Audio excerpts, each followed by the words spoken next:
down from Forbes' left eye. But you also saw that as Forbes came up from the punch, their heads came together too. So that's why James Jinkin was in the position of thinking that it might have been because of head contact. It was just an honest mistake to be made. But, you know, in Andre Berto's case, I can understand his being upset about it because it could be a big factor. But even regardless, he still would like to have gotten credit for landing with a blow. Landing the opening cut with a blow instead of with a butt. CompuBox numbers were about even in round 4, but our unofficial ringside scorer, Harold Letterman, made the determination that Berto landed the more effective blows. So he's now up 3 rounds to run on Letterman's card. And once again, you see more demonstrations of his remarkable hand speed. Puncher, come out, let him go, let him go. That boxer, break clean.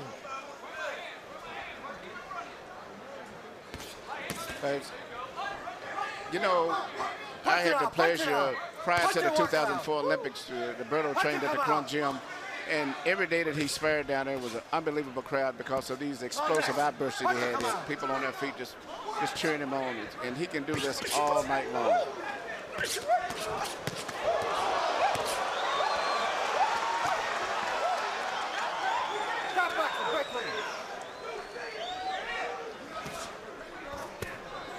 Not many of his punches land clean. It's very hard to land clean on Forbes.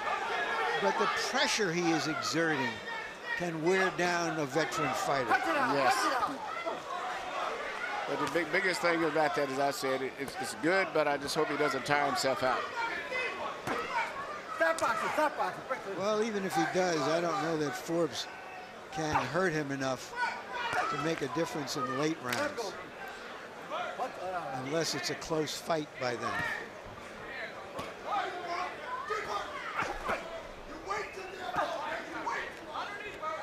Punch it, come out, punch it out.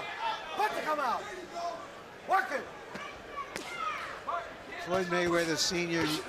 yelling from the corner into the body, and Forbes is following instructions.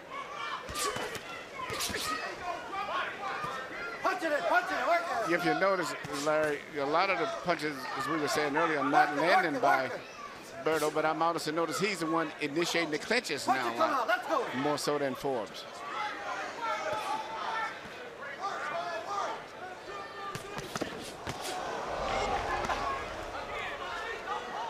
Break clean.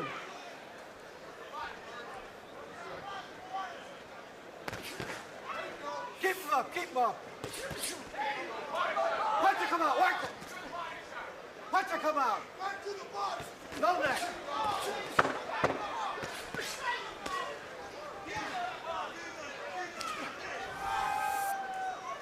Top boxing. Time.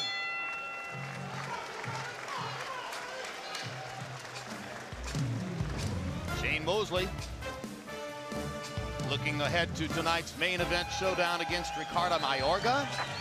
Mosley in beautiful sponsored garb there, warming up for his appearance in the ring against the Nicaraguan Wildman. A lot of people see this as a confrontation between Mosley's precise veteran boxing skills and Mayorga, who's been known to throw punches from all angles, sometimes to damaging effect. Interestingly, Mosley's big nemesis in the sport was Vernon Forrest. Beat him in the 1992 Olympic trials, beat him twice in 2002. But Mayorga knocked Forrest out the first time he fought him in 2003, and then stunningly to many, won a decision from him later that year in Las Vegas.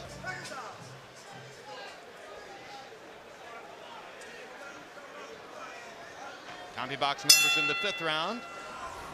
Berto, 13 out of 52, Forbes 11 out of 60. Make it 19 out of 52 for Berto. And all 19 of his connections were power shots, no jabs. No.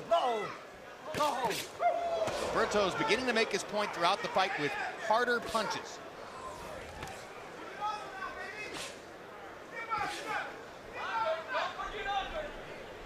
Product of his hand speed and his commitment to every punch. Forbes, a very relaxed fighter, and take punches well as the result of the relaxation, and also counters brilliantly.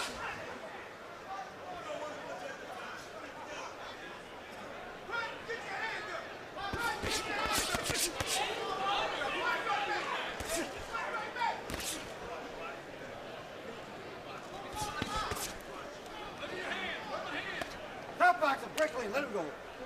Back up. Punch it, come out. Work it. Work it.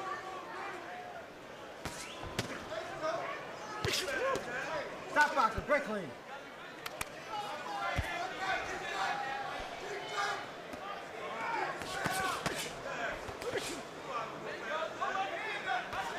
We don't often see this kind of intense toe-to-toe, close quarters action.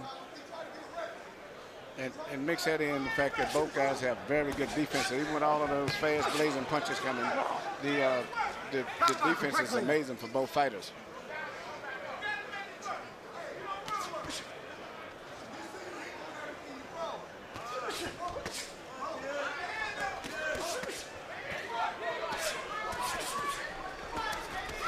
Berto will not face many slicker boxers in his career than he is facing right now.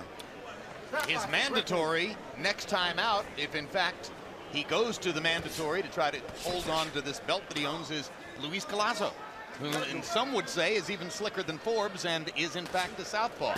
I don't think he's slicker than Forbes. He moves well, but he'll fight you. He's not just a pure boxer the way Forbes is.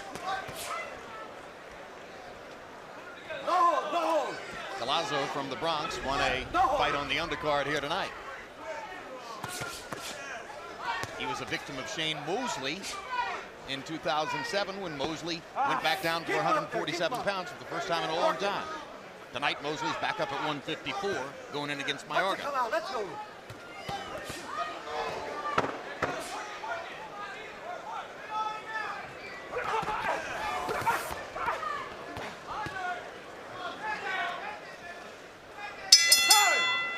Solid fight between two guys who are trading punches with frequent outbursts from round to round.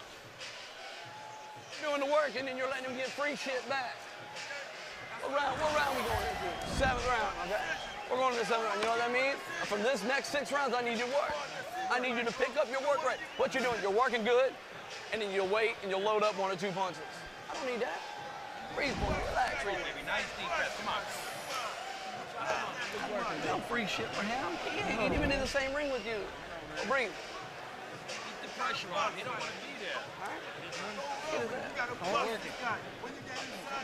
ass. I'm worried about how. Hey man, you know he holding an awful lot.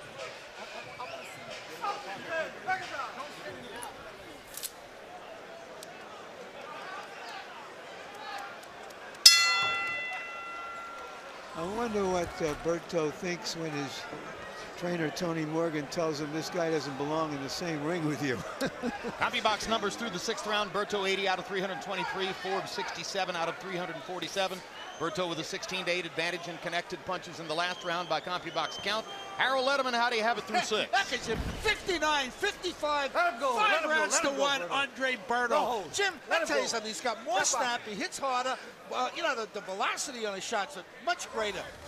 You know, if these guys stand in the middle of the ring and go shot for shot, Stevie Forbes has got to find some way to take advantage of Andre Berto, and he's not doing it. Berto's the one that's landing the harder, cleaner shots. He's winning the rounds 5-1. Andre Berto based mostly on clean, effective punching. I have it 4 rounds to 2.